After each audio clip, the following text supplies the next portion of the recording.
Alhamdulillah, setelah tadi siang kita berbincang panjang lebar dengan Paman Majid, teman-teman sekalian. Ini teman-teman Kurunta, saya supaya ingatan kita segar, saya menyampaikan kembali bahwa Paman Majid ini bukan orang lain. Beliau sudah beberapa kali kita ketemu, dan saya ingatkan kembali kenapa kita perlu belajar ke sini, karena beliau ini adalah salah satu cucu atau pewaris dari pewaris dari Pak Bicara Taloba atau yang turun dari Tu Bitaramanu di Ulusalu. Namun sekarang beliau bermigrasi ke Tapalang ini dan keluarga besar beliau banyak di sini sampai ke Mekata, sampai ke Malunda. Yang menarik juga teman-teman sekalian, ini kita sama-sama melihat bagaimana kita 2 hari bersama-sama dengan beliau ini. Kita melihat kesehariannya, bagaimana beliau ke kebun, ke sawah, ngangon sapi, dan seterusnya. Nah, ini malam terakhir kita berbincang ini untuk menuntaskan cerita kita tentang peneneang.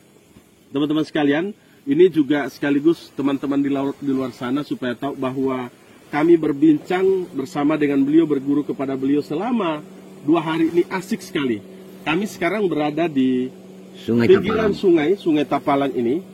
Ini persis berada di dekat rumah beliau dan kami mendirikan kemah di situ dan 2 malam ini kami berbincang di sini banyak hal untuk teman-teman Kurunta belajar. Nah, ini sangat asik situasinya, ada sungai Tapalang dan kita bakar-bakar tadi sudah selesai bakar ayam dan seterusnya. Ini suasananya asik sekali. Ini bagaimana kita supaya bisa menyerap energi ilmu pengetahuan atau transfer knowledge dari Paman Majid. Juga kita menyerap energi dari alam. Ini yang menarik teman-teman sekalian. Jadi kita berguru langsung kepada alam, berguru langsung kepada orang-orang atau maestro-maestro tulak nenek. Ya, ini cerita tentang nenek moyang kita. Kalau dalam disiplin antropologi disebut dengan disebut dengan folklore. Inilah folklore yang diceritakan oleh beliau dan ini saya kira menjadi penting untuk pegangan bagi kita semua dan generasi muda kita ke depan.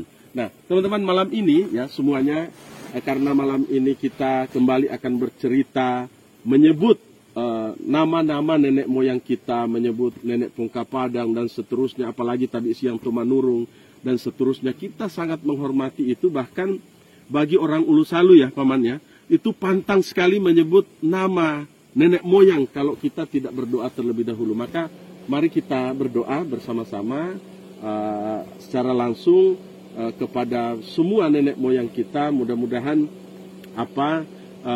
ada tobuto istilah orang Ulusalu. Jadi kita kita tetap mendapat kasih sayang dari beliau-beliau semua. Mari kita berdoa bersama-sama membaca Al-Fatihah untuk nenek moyang kita.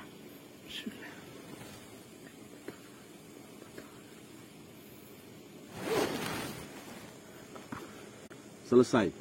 Oke, silakan Paman. Bisa diceritakan ke teman-teman Kurunta yang nyantre ini, yang mana itu manusia 7 kedua. Silakan, gimana itu? Ya, tapi sebelumnya saya juga agak sedih mengingat saudara saya, si pupu saya, almarhum Haji Basir, bapak anak.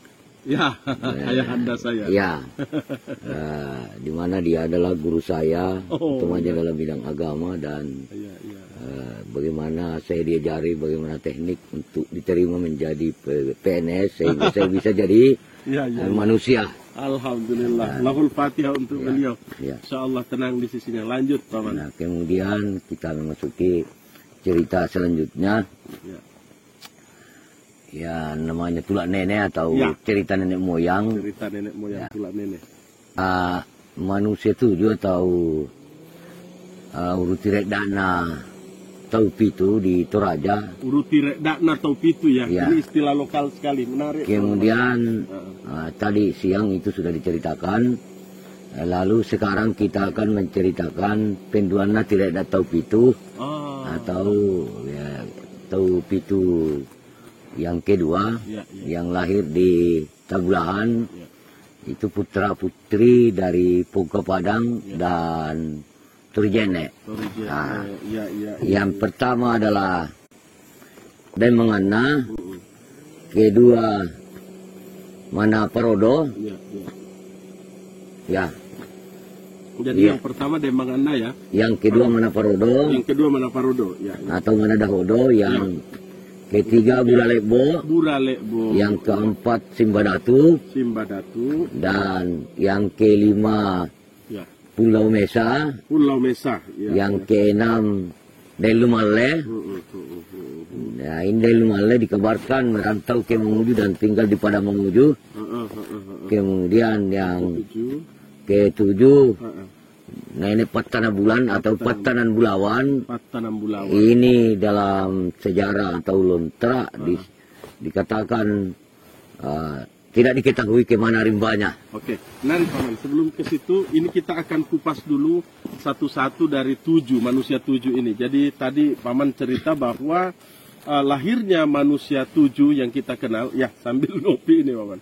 Yang kita kenal, manusia tujuh itu rupanya adalah putra-putri dari Neneta atau nenek kita Pungkapadan dengan Torijekne. Iya. Melahirkan anak 7 orang itu. Iya. Yang sudah Paman sebutkan tadi. Nah sekarang ini mungkin bisa disebutkan di mana saja daerah-daerah masing-masing dari 7 anak ini. Kita mulai dari Demangana dulu siapa saja dan dulu berdomisili di mana atau seperti apa. Bisa dikupas sedikit. Kalau Demangana itu ceritanya tinggal di Tabulahan bersama orang tuanya. Karena dia menikah dengan saudaranya, yaitu anak ketiga, yaitu Buralebo. Oh. Ya, menikah dengan saudaranya, maklumlah. Karena mungkin dahulu belum ada larangan untuk menikah dengan saudara. Sesama. Ini kan masih pra-Islam juga. Iya. Jadi ini saya kira di masa itu bisa menikah sesama saudara ya. Jadi dari Mangana ini menikah dengan tadi Buralebo. Kemudian itu masih saudaranya atau masih saudaranya. Masih saudaranya. Kemudian Manadahodo atau Manaparodo menikah dengan Simbadatu. Oh, menikah dengan Simba. Oh, Ya. Simbadatu juga ini adalah perempuan ya? Iya, Ya, perempuan. Nah, jadi keterangannya begini. Ya. Sebelum mereka menikah, Pungkapadang atau Puan Patimboro itu Ya. membolehkan menikah dengan putra-putrinya, dengan saudaranya, dengan syarat harus memotong kerbau 1 ekor atau babi 1 ekor dengan istilah maletenan buntu ungkatoilolo. Itu bahasa Mamasa, artinya membayar pihak laki-laki membayar denda kepada pihak perempuan senilai dengan anak muda berupa seekor kerbau atau seekor babi. Oh, jadi boleh saling menikah dengan membayar denda seperti tadi. Iya. Ya. Kalau bahasa Mamuju dan Tapalangnya itu disebut dengan meparita. Meparita apa itu? Meparita itu seperti apa? Nah, meparita yaitu tadi kalau kita karena sudah Islam dilarang menikah dengan saudara ya di bumi Kondo Sapata Sapalelean ini ya kalau akan menikah dengan orang yang terlalu rapat dengan kekeluarganya misalnya 1 kalinya ya harus maletenan buntu ungkatoilolo meparita berupa membayar denda seekor kerbau atau seekor babi atau seekor kambing bagi di masa mereka ya. Ya, di masa mereka. Kemudian gunanya itu adalah supaya generasinya keturunannya itu menjadi baik-baik. Ya, artinya tidak pemali dan kehidupannya bagus dan turunan-turunannya menjadi bagus, baik kehidupannya dan menjadi banyak populasinya. Jadi menarik tadi ini Paman, 7 anak dari Pungkapadang ini, Demangana tadi menikah dengan Buralebo, Iya. kemudian Manaparodo menikah dengan Simbadatu ya, Iya. artinya menikah sesama saudara mereka. Iya, Waktu itu kan bisa karena itu masih pra-Islam. Masih ada 3 lagi anak Pungkapadang ini, Paman. Iya. Masih ada 3 lagi anak Pungkapadang ini yang belum kita bahas, yaitu Dain Lumale, tadi saya catat ini, Pulau Mesa dan Patana Bulang. Apakah juga mereka menikah sebagaimana saudara mereka yang lain atau bagaimana kehidupan mereka selanjutnya? Kalau di catatan sejarah dan tulak nenek, Ya. nah tidak ada keterangan bahwa dia menikah dengan orang ini. Terakhir, ya. Cuma kita duga generasinya. Nah, bahwa karena di catatan sejarah itu Pulau Mesa dikatakan dalam lontar itu Pulau Mesa ditandai. Artinya jalan-jalan ke atas, mungkin menikah dengan keluarganya yang ada di Toraja, Hulu Sungai Sadang Toraja. Kemudian setelah dia datang kembali ke Tabulahan, dia membawa seorang putranya yang bernama Parinding Basi. Ya, bernama Parinding Basi. Sebentar Paman, jadi salah satu dari anak Pongka Padang yang bernama Pulau Mesa tadi ini berjalan ke atas itu berarti ke gunung atau kemana, gitu. Lalu tahu-tahu sudah pulang membawa putranya yang bernama Parinding Basi itu. Oke. Pulau Mesa ditandai. Lalu dua lagi Paman, masih ada dua, yaitu Den Lumanle dengan Patana Bulang.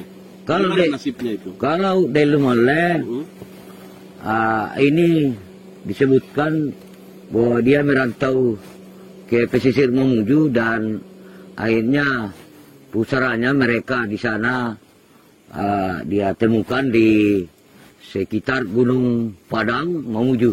Oh, jadi diduga Dan Lumanle, Patana Bulang pada Lumanle. Dan Lumanle. Jadi diduga Dan Lumanle ini bermigrasi ke pinggir atau ke pesisir dan mengambil posisi migrasi terakhir di daerah Mamuju. Daerah Mamuju. Di gunung apa tadi? Gunung Padang. Gunung Padang di Mamuju. Oh ya, memang ada Padang, Padang di Mamuju. Padang itu kalau bahasa Toraja artinya Tanete Malaka atau daratan tinggi. Oh, Gunung Padang ini daratan tinggi atau Tanete Malaka. Iya.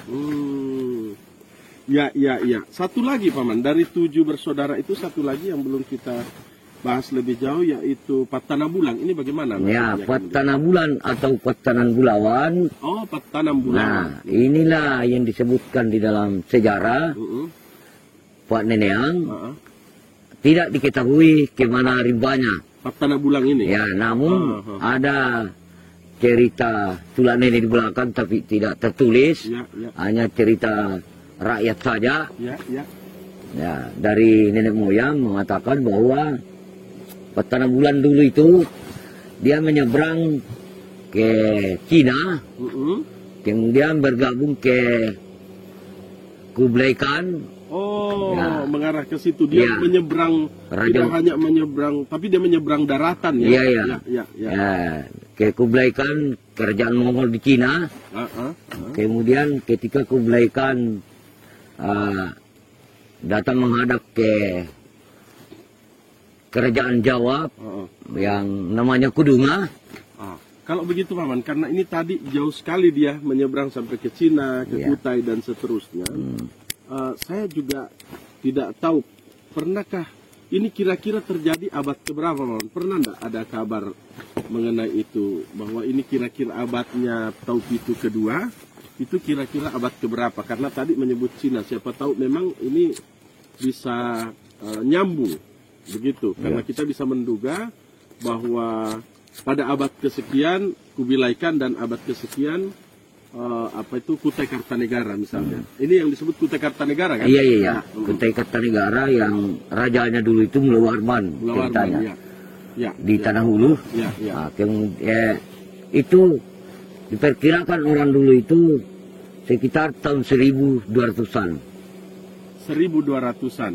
Berarti abad ke-12 lebih. Mungkin. Ya, sekitar abad ke-12. Ya, mungkin saja karena ini sudah Taupitu kedua, generasi kedua, anak dari Pongka Padang. Begitu. Ya, ini menarik sekali Paman. Jadi sudah kita terangkan di mana saja posisi-posisi domisili atau migrasi orang-orang peneneang kita atau nenek moyang kita Taupitu ini yang asal usulnya sebagai anak langsung dari Pongka Padang dan Torijene. Saya kira menarik. Ada lagi yang kisah-kisah menarik dari Taupitu ini Paman yang mungkin belum masih ada. Apa yang menarik dari Taupitu ini? Kita kembali ke dan yang Taupitu pertama dan Mengana, dan istrinya Buralebo. Buralebo. Ini diduga kawasannya di daerah mana? Diduga dia tinggal di Tabulahan. Oh, Tabulahan. Karena inilah yang melahirkan orang 11 atau nenek Tosapulu Mesa. Oh, justru inilah yang nanti cikal bakal melahirkan Tosapulu Mesa. Iya, Tosapulu Mesa. Ya, atau anak 11 itu keturunan yang 11 berikutnya. Iya. Adapun tadi Manaparodo dengan Simbadatu itu kabar terakhirnya seperti kalau di dalam catatan sejarah, Simbadatu itu dikatakan Simbadatu di Tanda Naung. apa maksudnya? Maksudnya mungkin berjalan-jalan ke pantai. Tapi menetapnya terakhir di Indolipo, Lembang Mapi atau hulu Sungai Mapili di Tukbi. Oh, Sungai Mapi. Yang ya betul arah ke Tukbi, saya sudah pernah Tukbi, sampai ke sana. Ya, Kecamatan Tutar sekarang Kabupaten Polman. Ya, ya. Di situ ada Sungai Manda itu, saya pernah sampai. Ya. Menarik sekali, Paman.